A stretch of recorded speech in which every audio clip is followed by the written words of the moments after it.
haween wanaagsan ayaan idin leenahay asxaabtana daawanaysa halkan nagala socotaan waa barta YouTube Wariye Atoshare caawa waxaan ku suganahay magaalada Muqdisho ee caasimadda dalka Soomaaliya halkaas oo aan soo gaaray maalinta shalayta ahayd oo ay taariikhda ku qasneed 29 bisha 10 ee Oktoobar sanadka 2020 waxayna ahayd maalin Arbaca ahayd sidoo kale maanta waxaan ka qayb galay xalfadii iskuulka Al-Huda oo waxa dhiganay team ciyaartoy ah oo halkaas xalfad ku dhiganay caawa barnaamijka aad u xiiso badan yahay garabkayga midig waxa fadhisa Amaan oo aad ku barateen Ilis Media caawa waxay ka soo muuqanaysaa barta YouTube Wariye Atoshare Amaan soo dhow aad badu salaamintii dhamaan asxaabta ku xiran Atoshare official Wacan Amaan waxaad ka mid tahay dhalinyarada haweenka ah ee aniga aad ii taageera magaalada Muqdisho ee caasimadda dalka Soomaaliya waxaan ka maqnaa muddo aad u badan bal ka waran maadaama aan maalintii shalayta aan soo gaaro Muqdisho dareenka horta Catoosho waa si wanaagsan oo waxaan ahay dad horta meelo fara badan waqti adag soo galay oo soo jabhadeeyaan ninkan Catoosha ha ahaato waqti adagna wallahi Catoosho waan naga soo saaray so wallahi farxad bay ii tahay in shan bilood مثلا حنا ما يرتاح 6 bil ayaan ku maqnaa ka صح 6 bilood soo maqnaayn caawa mar labaad aanu daani asagu studio uu naga tagayo anagoo joogna inuu noogu yimaado aad baan u faraxsanahay taasi Amaan waxa soo dhow maalintii oo ku asteysnay maalintii aan bilaabay saxaafadda bal ka war maalintaas kaalin kala eg ayaa doonaysaa inaad ka qaadato wallahi umsasana noqon sababka waxay noqonaysaa sanadkii afraad inuu dhamaanayo bisha December 29keeda oo ku asteysan maalintii aan ku soo biiray saxaafadda waka ma sha Allah marka waxaad geli hadii la idmo sanadkii shanaad maaha warjeynana aniga iyo teamkayagu adanahay team boss team Ilis dhamaan inta Dhaha kugu xiran asxaabtaadaba inaan ka geejin doono hadii Allah uu dilo galaado wakaasi sidoo kale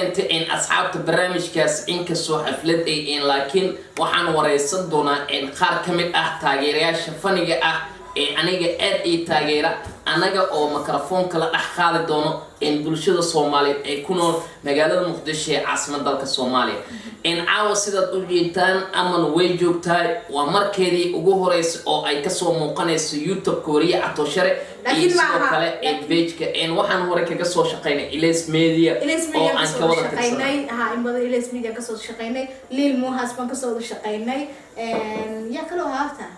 meelo badan baan aniga soo shaqeynay ka soo muuqanay laakiin markii horeysay ee uu channelkiisa iyo page-kiisa ka soo muuqday inta Atoshare Amaan waxaad qayb ka tahay dhalinyarta aadka u da'da yar haddana YouTube-ka ka shaqeeya bal ka war rajada aad ka leedahay inaad ka gaarto YouTube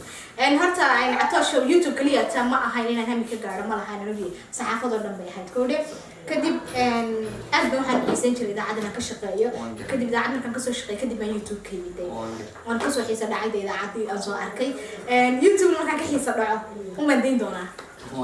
laakiin xamaasadiis way haysaa inaan YouTube sii wadana waan jeclahay Amaan waxaa jiro dhalinyaro badan oo YouTubers oo rag iyo dumar keebad ku dayataa oo jecesha inaad ka daba tagto walaalkay Umar Kriish waan gartay waan gartay sidoo kale inta waxa baraan marka xataa intii imika waxa xamar joogay aan joognay in badan oo badan qaadanayo markasta aan tuuranay Umar wallahi heerkaad ka gaadhaan jeclay baalkaayo mar walba ku dhiirigeliyo ugu dhawaalo wad gaadhi doontaa hore u soo asaga iyo DJ Ablinga marka laakiin Umar Kriish baan jeclayna ka gaday waan gartay sidoo kale waxaad qayb ka ahayd dhalinyartii CK ku soo dhaweysay garoonka diyaaradaha aadan cadda airport maalinta aad soo dhaweynaysay dareenkaada sidoo noqday horta CK maalinkan soo dhaweynay waxa iiga horeysay 8 cisho ka horeysay 8 cisho CK imaatinkiisa ka horeysay waxaan ahaa qaban qaabiyaha soo dhaweynta dadka dumarkan ahaa marka 8 cisho ka horeysay hawshaan galay ilaa maalinka imanayay kulay maalin korto walaalka imanayay aad xamaasadeeda horta lama soo koobi karaynin oo inta waan wada hadlaynay oo telefoon ku wada hadlaynay haddana imaatinkiisa aragtidiisa ayaa wax weyn ahayd walaalka alxamdulillah anagu caafimaad qabna waan is aragnay waan wada joognay Amaan sidoo kale waxaad la kulantay dadka ninka inta badan dadka ka waal oo bulshada Soomaaliyeed ay garanayaan xasan toob nidaamiye maalinka aad la kulantay xitaa bal ka waran sidee dareenkaada u noqday horta xasan toob waxaan aniga asagu kulanay maalinkii anagoo ku sugan hoolka aan ku soo dhaweynay walaalkay Cumar Krish bartaas barnaamijka aan ka wadnay أنا أولي بحسن توب أقارنا تدبع شكلياته. وانجرت. بمرنامج رسمي. رنا عم تورط حسن توب ضدك واحد يكون يعني إنه يهم قفهم، لكن حسن توب سيريوس مركل لقى هذا قفهم معها. صارت عيا واحد هاي أقصد حسن مركوي ما دور حكور أنا عام نقدر دونية. سومالي هذا واحد يبغى أسوق ضدك كاين سومالي هذا واحد يبغى إنه يداو ضم به أي سب واحد ونكسر ماركة. ده شوي مركل حسن ضدك وولي هاي ضمير أجستان isuuqaami baasta qallalan sidoo kale dadka qaar waxay ka aaminsan inuu asaga uu dadka tawaalo warkaas maxaa ka jiro horta aan masaan arkay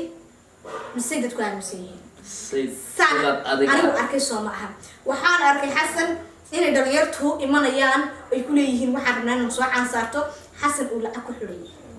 xasan ma aha nin free ku soo caansaaray dadka قف كان ضمير قاعد يستعجل يا قرش بول بحية قرش كمان كيصير يا حسن قف وين يكمل بورا أما ولاد أما والد أما أدير نوع دون هالنقطة قف وقاعد مركل العكس قف كان يوصيني قف كان كلا يسمعوا نكر ضدك كواري حسن جرح سجي سافرنا إنه قف سوا عنصار وجد كده لو سوا عنصار أنا ما تحب صار ده الدنيا ده هرم مرتأيكا سمايصار تكنولوجي وحياة كل دوين سوا ما نروح يدعوة كلياته وحياة that's why حسن نقدر كمان تورانيا ugu dambeyn maxaad leedahay asxaabta caawa ku daawanaysa inkastoo xili kuleel uu jiro mar labaad mar saddexaad waa mahadsantihiin baan idin leenahay sad ugu xidhan tihiin walaalkayo Wariye Catoosh oo mar labaad nagu soo booqday magaalada tan Muqdisho adigana waa kusoo dhaweynaa waxaan rajaynayaa asxaabtaadana inay soo dhaweeyaan aad u mahadsantahay taas waxay ahayd Amaan oo kamid ah dhalinyarada YouTube bariska ah ee ku nool magaalada Muqdisho ee caasimadda dalka Soomaaliya gunti iyo gabagabada barnaamijka ayaan isla soo gaarnay inta aan soo gabagabayno waxaad nagu barateen inaan hal iyo laba aan idin xasuusino sheekooyinka ciyaaraha aadka ugu xiisada badan leh halkani waa barta YouTube-ka aynu ku leenahay Wariye Catoosh waxaad nagala socotaan YouTube channel-ka aad ugu xiran tihiin oo had iyo jeer idin soo gudbiyo barnaamijyo aad u xiiso badan gabagabadii barnaamijka ayaan soo gaarnay sheekooyinka barnaamijka aan idinku hayo waxaa qayb ka ah tartankii degmooyinka gobolka Banaadir oo meel xasaasi ah marayo waa bari iyo wada jir oo maanta jidka isku galay oo barbar mid hal gool ah ku kala tagay garoonka Engineer Lasoo oo aan maanta booqday waxaan ku arkay dhalinyar aad u fara badan kuwaasoo watay gurbaano iyo sidoo kale taageero u ahaa kooxaha wada jir iyo degmooyinka kala ah wada jir iyo sidoo kale degmada waa bari oo ah degmooyin aad u xifaaltama labada degmo dadka waxay inta badan ay sheegaan degmada waa bari in sanadihii ugu dambeeyay ayba ku haraysay wareegga garuubyada ee tartanka degmooyinka gobolka Banaadir waxaana la filayaa in 15 uu soo gabagabo tartankii kubadda cagta ee degmooyinka gobolka Banaadir iyadoo la ciyaari doono tartanka kubadda cagta maamul goboleedyada dalka ka jira waxaana diyaar garow laga dareemayaa gobolka Banaadir maamul goboleedka Hirshabelle Koonfur Galbeed Jubbaland iyo Puntland oo aad ugu diyaar garoobaya tartankaasi intaas ayaan ku soo gabagabaynaynaa barnaamijkii caawa oo aad kala socoteen barta YouTube-ka Wariye Catoosh waa Amaan iyo Catoosh oo idin leh sidaas ii nabadgeliyo haddii aad YouTube-ka ku xiran tahay ama aad jeceshahay inaad ku xirnaato furo gambaleelka subscribe like share saar sidoo kale page-keena noo share garay Wariye Catoosh media mahadsanidin